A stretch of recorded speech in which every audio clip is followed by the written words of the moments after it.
di jalan terpencil yang jarang dilalui. Hanya ada satu bis malam yang berani melintas. Tapi kali ini, perjalanan ini bukan hanya melawan cuaca buruk, melainkan juga menghadapi sesuatu yang lebih menyeramkan.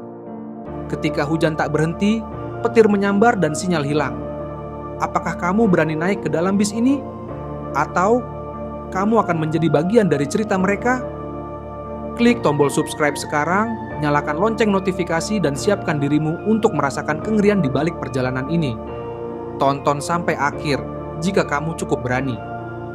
Hujan deras mengguyur atap terminal yang sudah mulai berkarat. Gemuruh guntur menggelegar, menyisakan getaran samar di udara. Dina menggigil di bawah payung biru kecilnya, berdiri di pinggir terminal yang hampir kosong. Jam di ponselnya menunjukkan pukul 22.45. Sinyalnya naik turun, mempertegas betapa terpencil tempat itu. Keadaan memaksanya untuk pulang malam ini, meskipun hatinya berat. Ibunya sedang sakit parah, dan Dina harus kembali ke Bandung sebelum terlambat. Namun, ada sesuatu yang membuat bulu kuduknya meremang. Entah itu angin dingin yang menusuk kulit atau atmosfer terminal yang aneh. Hanya ada 2 bis yang berbaris di peron. Salah satunya, sebuah bis tua bernama Nusa Jaya 03. Tampak seakan sudah terlalu lama berada di jalan. Cat pada bodinya terkelupas dan lampu depan kirinya berkedip-kedip. Dina menarik napas panjang, mencoba mengusir rasa gugupnya. Seorang kernet wanita turun dari bis, mengenakan mantel lusuh berwarna coklat. Wajahnya tanpa ekspresi, matanya seperti mengawasi Dina dengan cara yang tidak nyaman. Wanita itu berbicara singkat. "Bandung, ya? Cepat naik, sebentar lagi kita jalan," ucapnya datar. Dina mengangguk. Di belakangnya, terminal makin sunyi.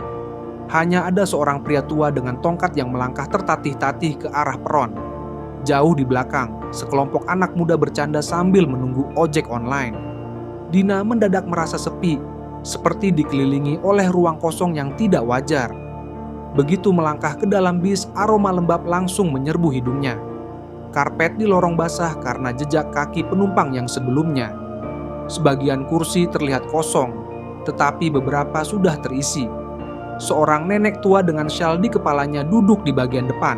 Mulutnya bergerak seolah berbicara, meski tak ada lawan bicara.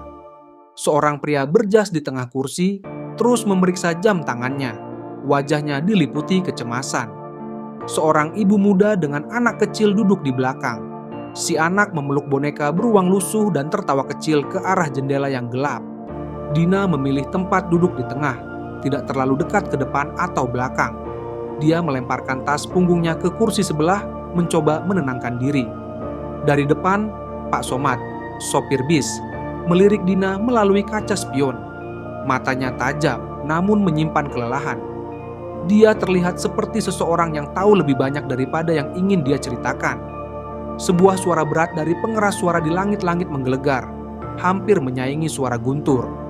"Semua sudah siap? Kita berangkat sekarang," ucap Pak Somad.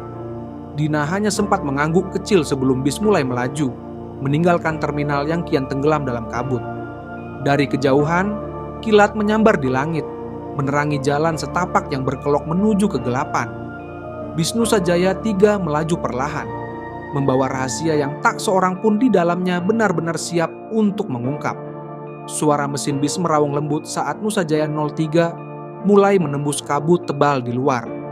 Dina mencoba menenangkan dirinya, namun suara gemuruh hujan di atap bis dan goyangan lembut kendaraan di jalan berlubang membuatnya merasa semakin tidak nyaman. Dia melirik ke sekitar, mencoba mencari rasa aman dari wajah-wajah yang bersamanya malam itu. Namun, semakin dia memperhatikan, semakin ada sesuatu yang terasa tidak benar. Di kursi depan, nenek tua dengan syal di kepala masih sibuk berbicara sendiri. Bibirnya bergerak tanpa henti, membisikkan kata-kata yang tidak jelas. Sesekali dia tertawa kecil, suara yang serak seperti batu yang bergesekan. Dina mencoba tidak menatap terlalu lama, tetapi sudut matanya menangkap sesuatu. Nenek itu sedang memandangi kursi kosong di sampingnya, seolah ada seseorang di sana. Di tengah bis, seorang pria berjas gelisah. Dia duduk dengan tubuh tegap, tetapi tangannya terus-menerus mengetuk-ngetuk lututnya. Kadang-kadang dia melirik jam tangannya, lalu menghembuskan napas panjang dengan raut wajah cemas. Dina mendengar dia bergumam pelan, "Kenapa mereka harus memilih malam ini?" Kalimat itu membuat Dina bertanya-tanya, siapa mereka yang dimaksud? Di bagian belakang, seorang ibu muda dengan anak kecil tampak aneh. Si anak memeluk boneka beruang lusuh, matanya yang besar menatap keluar jendela tanpa berkedip. Di luar hanya ada kegelapan, tapi anak itu sesekali tertawa kecil, seolah melihat sesuatu yang lucu. Suara tawa itu melengking dan tidak wajar. Sang ibu, dengan raut wajah lelah, hanya diam dan mengusap kepala anaknya tanpa ekspresi, seolah sudah terbiasa. Dina merasa ada yang aneh juga pada gadis remaja di kursi belakangnya. Gadis itu memakai headphone besar dan menggoyang-goyangkan kepalanya. Tetapi Dina tidak mendengar suara musik apapun. Apakah dia benar-benar mendengarkan sesuatu? Bis terus melaju dengan jumlah penumpang yang sedikit. Hanya sekitar 8 orang termasuk sopir dan kernet. Dina mencoba melupakan perasaan aneh itu. Tetapi sesuatu tentang sopir dan kernet juga terasa tidak biasa. Pak Somad, sopir bis, terlihat terlalu tenang. Tangannya kokoh memegang kemudi. Matanya fokus menatap jalan di depannya. Tapi ada kesan bahwa dia tidak benar-benar memerhatikan penumpang. Sesekali dia bersenandung pelan, lagu lama yang terdengar asing di telinga Dina. Suaranya berat dan serak, seperti orang yang menyembunyikan rahasia besar. Bu Yanti, kernet bis, berdiri di dekat pintu depan, sesekali memandangi penumpang dengan tatapan dingin. Wanita itu jarang berbicara, hanya bergerak diam-diam seperti bayangan. Dina merasa mata Bu Yanti sering tertuju padanya, menatapnya lebih lama dari yang seharusnya. Ketika bis memasuki jalan berkelok di pegunungan, suasana menjadi semakin menekan. Lampu di dalam bis berkelip-kelip sebentar sebelum stabil kembali. Dina merasa tubuhnya membeku ketika anak kecil di bagian belakang tiba-tiba berkata dengan suara nyaring, "Ada yang ikut naik?" Semua penumpang menoleh ke arah anak itu. Ibu anak itu segera menariknya ke dalam pelukan, berbisik agar diam. Tetapi suara anak itu sudah membuat bulu kuduk Dina berdiri. Dia menatap keluar jendela, tetapi hanya melihat bayangan pepohonan yang bergerak cepat. Pak Somad tetap tenang, tetapi Dina melihat tangannya di kemudi sedikit gemetar. Dia tidak menoleh atau mengatakan apapun. "Sudah biasa," gumam Bu Yanti sambil berbalik, seperti berbicara pada dirinya sendiri. Dina mendengar kata-kata itu dan merasakan ketakutan mulai merayap masuk. Malam itu baru dimulai, tetapi Dina tahu ini akan menjadi perjalanan yang tidak akan dia lupakan. Bis Nusa Jaya 3 terus melaju dengan kecepatan stabil, meski hujan semakin deras mengguyur kaca depan. Suara wiper yang bergerak bolak-balik menciptakan ritme yang monoton. Namun itu tidak cukup untuk mengusir kegelisahan Dina. Dia melihat keluar jendela, tetapi hanya ada kabut tebal yang membatasi pandangan. Pak Somad tiba-tiba berbicara melalui pengeras suara, suaranya berat dan pelan. "Mohon perhatian para penumpang. Jalan utama ke Bandung sedang ditutup karena longsor. Kita akan mengambil rute alternatif lewat jalur pegunungan. Mohon bersabar, ini akan sedikit lebih lama." Dina menegakkan punggungnya, merasa ada yang tidak beres. Jalur pegunungan? Pikirannya langsung terbayang cerita-cerita seram yang sering ia dengar tentang jalan-jalan terpencil di malam hari. Dia melirik ke arah penumpang lain, mencoba membaca ekspresi mereka. Pria berjas yang gelisah mendadak mengangkat tangan. Suaranya keras dan tajam. "Pak, jalur alternatif yang mana? Itu bukan jalur biasa, kan?" Pak Somad menjawab singkat, tanpa menoleh dari kemudi. "Tenang saja, Pak. Saya sudah biasa lewat sini, aman." Namun, nada bicaranya tidak meyakinkan. Dina memperhatikan sesuatu yang aneh pada wajah sopir itu, seperti ada bayangan keraguan, meskipun dia berusaha menyembunyikannya. Ketika bis berbelok ke sebuah jalan kecil yang dipenuhi lubang dan dikelilingi pepohonan tinggi, sinyal ponsel Dina tiba-tiba hilang. Dia mencoba menyalakan ulang ponselnya, tetapi tetap tidak ada bar sinyal yang muncul. Dina mendesah pelan. Dia melihat penumpang lain mulai memeriksa ponsel mereka. Pria berjas tampak kesal, menekan-nekan layar ponselnya dengan frustrasi. Gadis remaja di belakang Dina menurunkan headphone-nya sebentar, tampak kebingungan ketika dia juga kehilangan sinyal. Gak ada sinyal sama sekali, gumam Dina pada dirinya sendiri. Ibu muda di belakang bis mendekap anaknya lebih erat.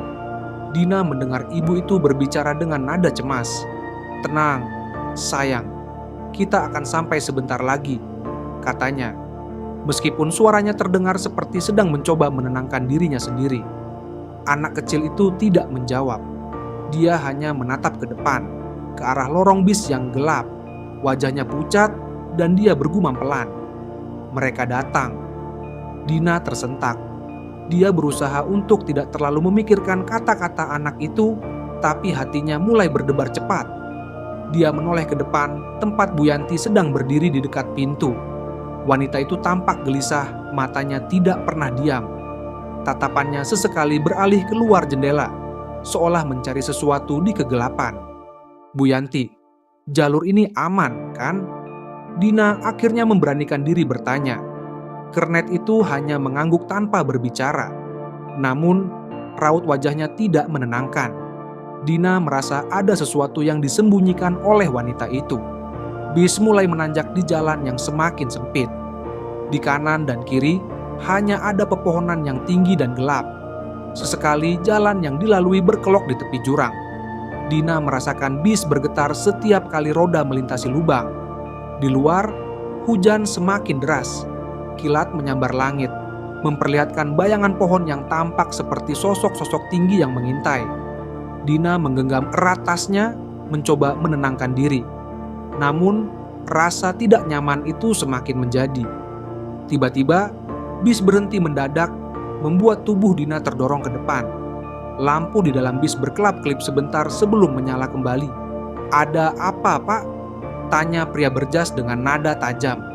Pak Somad tidak menjawab. Dia hanya duduk diam di kursi kemudi, matanya menatap sesuatu di luar. Dina mencoba melihat dari jendela, tetapi hanya ada kegelapan yang pekat.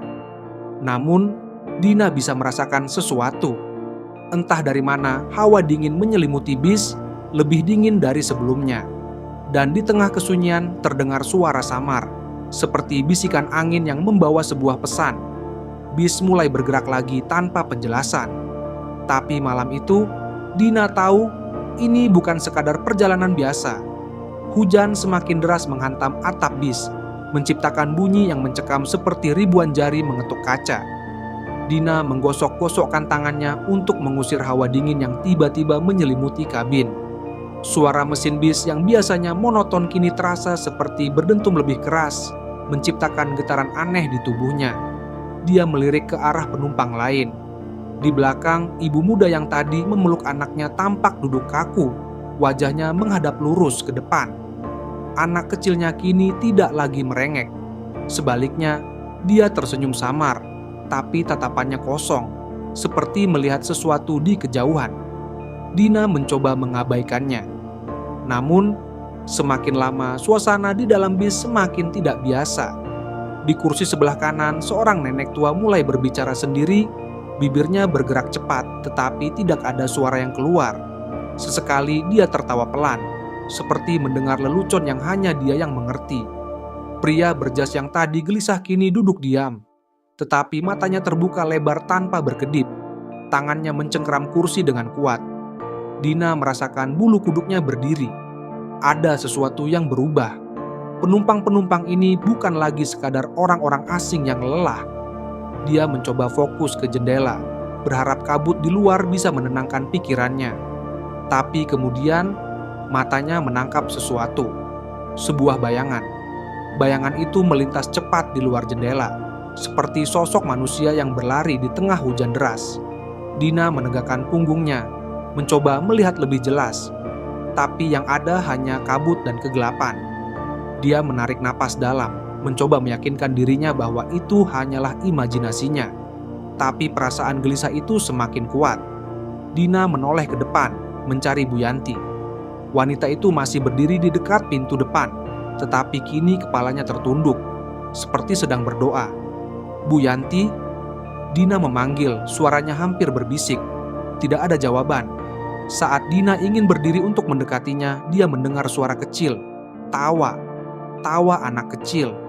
Dina menoleh ke belakang, ke arah anak ibu muda tadi. Tapi anak itu diam, matanya masih kosong. Tawa itu terdengar lagi, kali ini dari bagian belakang bis. Dina mencoba mencari sumber suara, tetapi kursi-kursi yang kosong menutup pandangannya. Ketika tawa itu berhenti, sebuah suara lain menggantinya. Dina, namanya. Suara itu pelan, seperti bisikan yang datang dari belakang kepalanya. Dina membeku. Dia tidak ingin menoleh, tetapi tubuhnya seperti bergerak sendiri. Dengan perlahan dia melihat ke belakang. Kursi-kursi itu kosong, tidak ada yang berubah. Tapi di antara celah-celah kursi, dia melihat sesuatu. Bayangan lagi. Kali ini lebih jelas.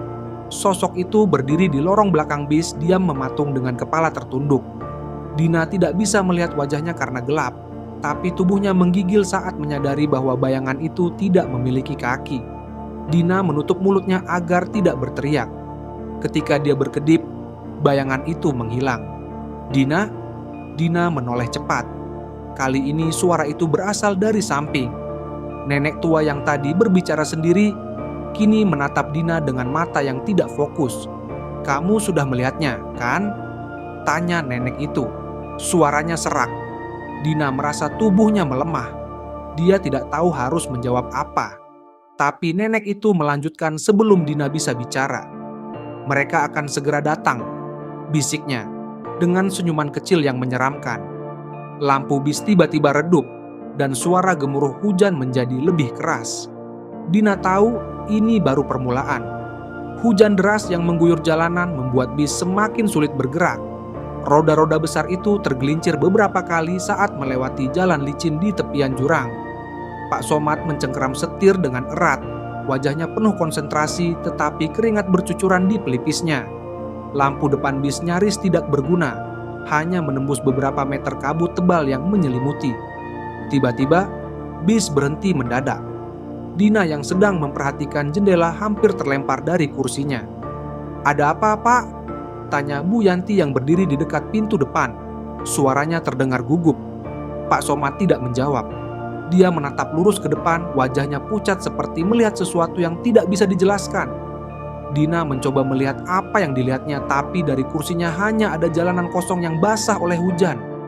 "Pak, kenapa berhenti?" tanya pria berjas. Suaranya mulai gemetar.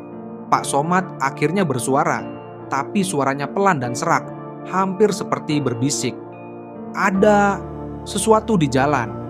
Semua penumpang langsung terdiam. Dina merasa jantungnya berdegup kencang. Apa yang dimaksud Pak Somad? "Pak, nggak ada apa-apa di sana," kata Bu Yanti, meski nada suaranya terdengar tidak yakin. Pak Somad menggeleng. "Kalian nggak lihat? Itu berdiri di tengah jalan." Dina berusaha menajamkan pandangan. Namun, sebelum dia bisa melihat lebih jelas, sesuatu yang tidak terduga terjadi. Lampu dalam bis tiba-tiba mati, menyisakan kegelapan total. Suara hujan kini terasa lebih menakutkan, seperti ribuan jarum menusuk atap. Penumpang-penumpang mulai panik. Beberapa berteriak memanggil Pak Somad, sementara yang lain hanya bisa duduk terpaku. "Tenang, semua tenang," teriak Bu Yanti. Dina meraba-raba di kursinya, mencoba mencari ponselnya untuk menyalakan lampu senter. Tapi sebelum dia bisa menemukannya, suara yang lebih aneh terdengar. Ketukan keras di pintu bis. Dina menahan napas. Ketukan itu terdengar lagi, kali ini lebih keras. Semua orang terdiam, menunggu apa yang akan terjadi.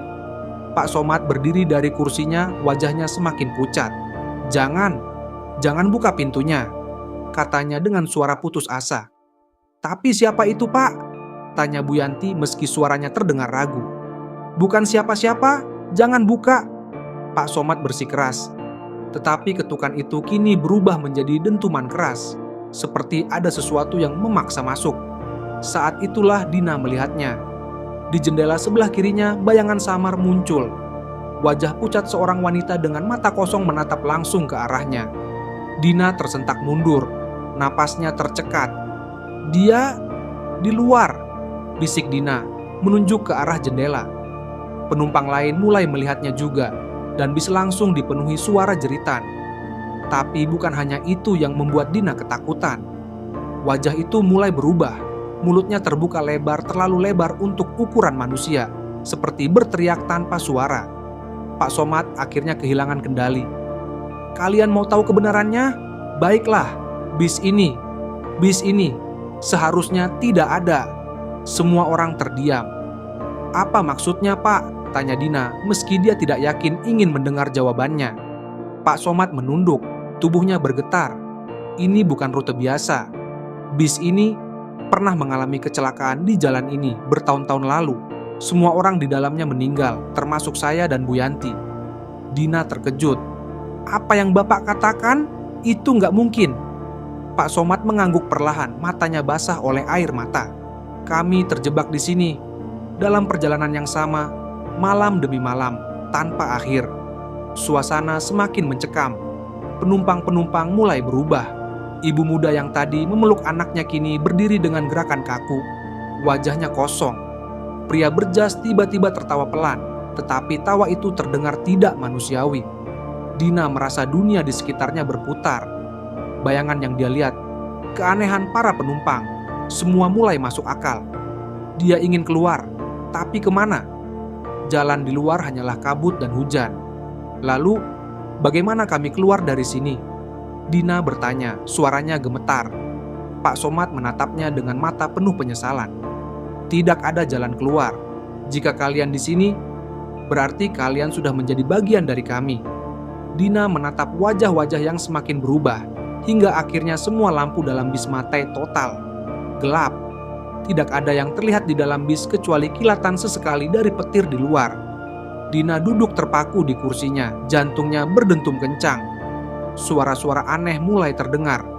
Bisikan lirih yang tak jelas asalnya, tawa kecil yang terputus-putus, dan derap langkah di lorong bis meskipun tidak ada yang berjalan. Dia menyalakan senter ponselnya dengan tangan gemetar, hanya untuk melihat penumpang-penumpang lain sudah berubah sepenuhnya. Ibu muda yang tadi duduk di belakang kini berdiri kaku, wajahnya pucat dengan mata yang hanya berupa lubang hitam. Anak kecil di sampingnya tertawa kecil, tetapi suara tawanya seperti gaung yang menghantui. Ini tidak nyata. Dina bergumam, mencoba meyakinkan dirinya sendiri. Bu Yanti tiba-tiba muncul di sebelahnya, wajahnya setengah terlihat dalam kilatan cahaya. "Tidak ada yang nyata di sini, Dina. Hanya perjalanan yang tak pernah berakhir." Dina tersentak dan melompat dari kursinya. "Jangan mendekat," serunya, memegang ponsel erat-erat seperti senjata. Bu Yanti hanya tersenyum samar, senyuman yang membuat bulu kuduk Dina berdiri. "Kau bisa melawan, tapi kau tahu akhirnya sama saja." Dina berlari ke bagian depan bis, berharap menemukan Pak Somad. Tapi sopir itu tidak lagi berada di tempatnya. Kursi pengemudi kosong dan setir bis bergerak sendiri, mengarahkan kendaraan itu ke jalan yang semakin gelap. "Aku tidak akan tinggal diam," Dina berkata dengan lantang, mencoba mengumpulkan keberanian. Dia berbalik dan menghadapi para penumpang yang kini menatapnya serempak. Semua wajah itu tampak memancarkan kegelapan, dan mereka mulai bergerak mendekatinya perlahan, seperti boneka yang dihidupkan. "Kenapa aku ada di sini?" Dina berteriak. Seorang penumpang, nenek tua yang tadi berbicara sendiri, mendekat dengan suara serak. "Kau tidak seharusnya berada di sini, tapi sekarang kau bagian dari kami." Dina merasa tubuhnya melemah. Dia mundur beberapa langkah hingga punggungnya menempel ke pintu depan bis. "Tidak, aku tidak seperti kalian!" Dina berteriak, tetapi suara tawa yang menyeramkan memenuhi ruang. Tiba-tiba, wajah itu muncul lagi di jendela. Wanita dengan mata kosong dan mulut yang terlalu lebar. Tapi kali ini, dia tidak hanya berdiri di luar. Dia menempelkan tangannya ke kaca, dan dengan suara mencicit yang mengerikan, dia mulai masuk ke dalam. Dina berusaha membuka pintu bis, tetapi kunci pintu sepertinya terkunci rapat. Dia menoleh ke arah bayangan yang kini sudah setengah berada di dalam bis. Suaranya dingin dan memekakkan telinga. "Kau tidak bisa pergi. Tidak ada yang bisa pergi." Dina tahu dia harus bertindak cepat. Dia teringat kalimat yang pernah dikatakan neneknya tentang roh jahat. "Mereka hanya bisa berkuasa jika kau mempercayai mereka." "Aku tidak takut pada kalian," Dina berteriak meskipun tubuhnya gemetar. Bayangan itu berhenti sejenak, seperti ragu. Penumpang-penumpang lain yang sebelumnya bergerak mendekat kini tampak ragu juga, seperti kekuatan mereka berkurang. Dina melihat ke sekeliling, mencari sesuatu yang bisa membantunya. Matanya tertuju pada kaca spion bis, yang retak tapi masih memantulkan bayangan. Dia ingat cerita lama tentang bagaimana roh hanya bisa dihancurkan jika dihadapkan dengan refleksi mereka sendiri. Dengan cepat, Dina meraih kaca spion dan mengarahkan pantulan bayangan wanita itu ke arahnya. "Tinggalkan aku!" Dina berteriak, memfokuskan semua keberanian yang tersisa. Wanita itu mengeluarkan jeritan yang memekakkan telinga, tubuhnya bergetar hebat seperti akan meledak. Penumpang-penumpang lain mulai memudar satu persatu menjadi abu yang tersapu angin. Dalam sekejap, bis menjadi kosong. Hujan deras di luar mulai mereda, dan Dina merasakan udara yang sebelumnya berat kini terasa lebih ringan. Bis berhenti bergerak. Dina terengah-engah mencoba menenangkan diri. Dia melihat sekeliling, memastikan bahwa dia benar-benar sendirian.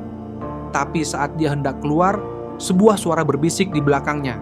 "Kau selamat, untuk sekarang." Dina menoleh, tetapi tidak ada siapapun. Dia membuka pintu bis dan melangkah keluar ke jalanan yang kini terlihat lebih terang meskipun masih basah oleh hujan. Di kejauhan, dia melihat lampu-lampu sebuah desa. Dengan sisa tenaga, Dina berjalan menuju cahaya itu, meninggalkan bis malam yang kini berdiri diam, seperti menunggu korban berikutnya. Kaki Dina terseret di jalan berbatu, sepatu dan celananya basah kuyup oleh genangan air. Hembusan angin dingin masih menusuk kulitnya, tetapi suara hujan telah berubah menjadi gemerisik lembut. Di depan, desa yang terlihat samar dalam kabut kini semakin jelas. Lampu-lampu kecil menerangi beberapa rumah tua yang berdiri di tengah kesunyian. Namun, saat Dina semakin dekat, dia merasa ada sesuatu yang aneh. Desa itu terlalu sunyi, bahkan tidak terdengar suara anjing menggonggong atau langkah manusia. Dina memutuskan untuk masuk ke salah satu rumah kecil dengan pintu yang terbuka setengah. Di dalam, suasana terasa seperti membeku dalam waktu. Meja makan penuh dengan piring-piring yang sudah berdebu, dan sebuah jam dinding berhenti pada pukul 00.13. Di meja, Dina menemukan sebuah bingkai foto. Foto itu menampilkan sekelompok orang berdiri di depan sebuah bis tua. Mereka tersenyum, tetapi ada sesuatu yang aneh. Wajah-wajah mereka samar-samar mengingatkan Dina pada penumpang-penumpang di bis tadi. "Ini tidak mungkin," Dina bergumam, hatinya mencelos. Saat dia memperhatikan lebih dekat, sebuah nama pada badan bis menarik perhatiannya. PO Malam Setia. Dina teringat cerita Bu Yanti tentang kecelakaan besar yang terjadi di rute ini bertahun-tahun lalu. Apakah mereka penumpangnya? Bisik Dina pada dirinya sendiri. Dia mencoba mengingat kembali detail cerita yang pernah dia dengar dari neneknya. Bis yang jatuh ke jurang. Tidak ada yang selamat. Tapi konon, bis itu masih berjalan di malam hari, membawa penumpang menuju kehancuran. Dina mencari lebih jauh di rumah itu dan menemukan sebuah buku catatan tua. Isinya adalah laporan kejadian kecelakaan. Tulisan tangan yang tergesa-gesa menceritakan tentang malam kecelakaan itu. Hujan deras, sopir kehilangan kendali di tikungan tajam, penumpang panik, jeritan terakhir masih terdengar, bahkan setelah bis jatuh ke jurang. Mereka bilang, jiwa-jiwa itu belum tenang. Dina merasa tubuhnya gemetar. Dia menyadari bahwa dia telah menjadi bagian dari lingkaran terkutuk itu. Tetapi mengapa dia bisa keluar dari bis sementara yang lain tidak? Tiba-tiba, sebuah suara parau terdengar dari belakangnya. "Kau tidak seharusnya ada di sini." Dina berbalik, dan di ambang pintu berdiri seorang pria tua dengan tubuh yang kurus dan wajah penuh kerutan. "Mereka akan mencarimu," kata pria itu. "Siapa mereka? Apa yang terjadi pada bis itu?" Dina bertanya dengan panik. Pria tua itu mendekat, matanya menyiratkan kesedihan mendalam. Bis itu tidak pernah sampai ke tujuannya. Sopirnya, Somad, dia mengambil rute ini karena keserakahan. Dia tahu jalan pintas ini berbahaya, tetapi dia ingin cepat sampai. Hasilnya, mereka semua terjebak di sana. Jiwa-jiwa itu marah, tidak bisa meninggalkan bis. Lalu kenapa aku selamat? Pria itu menatap Dina dengan tajam. Mungkin karena kau cukup kuat untuk melawan, tapi jika kau tidak menyelesaikan ini, mereka akan membawamu kembali. Pria itu memberi Dina sebuah peta tua yang menunjukkan lokasi kecelakaan. Kau harus pergi ke sana dan menenangkan mereka. Hanya itu cara untuk benar-benar bebas. Dina merasa ragu, tetapi dia tahu dia tidak punya pilihan. Dengan langkah berat, dia meninggalkan desa dan mengikuti peta menuju lokasi kecelakaan. Hujan mulai turun lagi, kabut semakin tebal, dan udara terasa semakin dingin. Setelah berjalan selama hampir 1 jam, Dina tiba di tempat itu. Sebuah tikungan tajam di tepi jurang, dengan sisa-sisa bangkai bis yang berkarat di bawahnya. Aroma tanah basah bercampur bau logam tua menguar di udara. Dina merasakan kehadiran mereka sebelum dia melihatnya. Bayangan-bayangan muncul di sekitar jurang, perlahan mendekat. Penumpang-penumpang dari bis malam itu kini berdiri di hadapannya. Wajah mereka penuh dendam dan kesedihan. Dina meraih buku catatan tua yang dia temukan di desa tadi. Dia mulai membaca doa yang tertera di halaman terakhir, berharap ini bisa membantu. "Dengar aku!" teriak Dina, suaranya gemetar tetapi tegas. "Aku tahu kalian marah. Aku tahu kalian menderita. Tapi aku akan memastikan cerita kalian tidak dilupakan. Kalian bisa pergi sekarang. Lepaskan kemarahan kalian." Bayangan-bayangan itu mendekat, tetapi perlahan-lahan mulai memudar. Suara tawa anak kecil bergema sekali lagi sebelum menghilang sepenuhnya. Dina merasa udara menjadi lebih ringan. Hujan berhenti dan kabut mulai memudar. Dia berdiri di sana, di tepi jurang, menyadari bahwa dia telah selamat. Tetapi dengan harga yang berat, Dina berdiri di tepi jurang, tubuhnya menggigil karena dingin dan kelelahan. Udara terasa tenang, dan langit mulai memancarkan semburat keabuan, menandakan fajar akan tiba. Semua penumpang, semua bayangan telah lenyap. Dia menghembuskan napas lega, merasa semuanya sudah selesai. Tapi ketika dia melihat sekeliling, sesuatu terasa salah. Jalan yang dia tempuh untuk sampai ke sini kini tampak asing. Tidak ada desa, tidak ada tanda-tanda kehidupan. Hanya jalanan sepi yang melintasi bukit-bukit berkabut. "Bagaimana aku bisa kembali?" gumamnya, suaranya bergema hampa. Dina memutuskan untuk berjalan kembali ke arah yang dia ingat. Namun, setelah beberapa langkah, dia merasa seperti berputar-putar di tempat yang sama. Kabut semakin tebal, dan hawa dingin semakin menusuk tulang. Saat itulah suara gemerisik terdengar di belakangnya. Dina berbalik dengan cepat, tetapi tidak ada siapa-siapa. Hanya angin yang membawa bau tanah basah. Kemudian, dia mendengar suara itu, suara mesin yang familiar. Dengan jantung berdegup kencang, Dina berlari menuju sumber suara. Di kejauhan, lampu depan sebuah bis tampak menerobos kabut. Bis itu, Dina mundur beberapa langkah, napasnya tercekat. Bis yang seharusnya hancur di dasar jurang kini berdiri utuh di depannya, lampu depannya menyala terang, dan mesin meraung pelan. Pintu bis terbuka perlahan, seperti mengundangnya masuk. "Tidak mungkin," bisik Dina. Dari dalam bis, suara Pak Somad terdengar, tenang, hampir ramah. "Ayo Dina, saatnya kita kembali." Dina merasakan lututnya lemas. Dia ingin lari, tetapi tubuhnya terasa berat. Dari dalam bis, suara anak kecil yang dulu dia dengar bergema lagi, kali ini sambil tertawa. Lalu satu persatu wajah penumpang muncul di jendela bis, menatap Dina dengan tatapan kosong. "Tidak, aku sudah membebaskan kalian!" teriak Dina putus asa. Tiba-tiba sebuah tangan menyentuh pundaknya. Dina berbalik dan melihat pria tua dari desa yang tadi membantunya. Wajahnya kini terlihat lebih menyeramkan, matanya gelap seperti jurang. "Kau pikir kau sudah selesai? Tidak, Dina. Kau hanya baru memulai. Jiwa-jiwa itu tenang, tapi bis ini tetap butuh penumpang. Kau yang terakhir." Pria tua itu mendorong Dina dengan kekuatan yang luar biasa. Sebelum sempat melawan, Dina terjatuh ke dalam bis. Pintu menutup dengan suara keras di belakangnya. Dina duduk terpaku di kursi penumpang. Tubuhnya gemetar tak terkendali. Di luar jendela, kabut menyelimuti segala sesuatu. Penumpang-penumpang lain yang tadinya lenyap, kini kembali duduk di tempat masing-masing. Semuanya diam, wajah mereka kosong. Pak Somad menoleh dari kursi sopir, senyumnya dingin. "Kita akan sampai pada akhirnya, Dina. Jangan khawatir." Bis mulai melaju perlahan dan Dina hanya bisa menatap ke depan dengan perasaan putus asa. Dia mencoba meraih ponselnya, tetapi baterainya mati total. Di ujung jalan, kabut mulai membentuk bayangan besar, seperti mulut jurang yang menganga. Dina berusaha bangkit dan melarikan diri, tetapi tubuhnya seolah menempel pada kursi. Hujan mulai turun lagi deras dan menghantam kaca jendela. Dina mencoba berteriak, tetapi suaranya lenyap dalam hiruk-pikuk mesin dan hujan.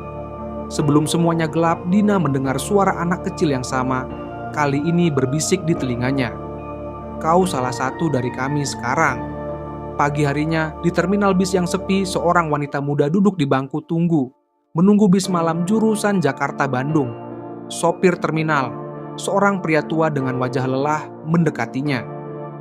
"Bis malam itu?" tanya wanita itu. Pria tua itu mengangguk. "Iya, datang jam 11 malam. Tapi hati-hati, nak.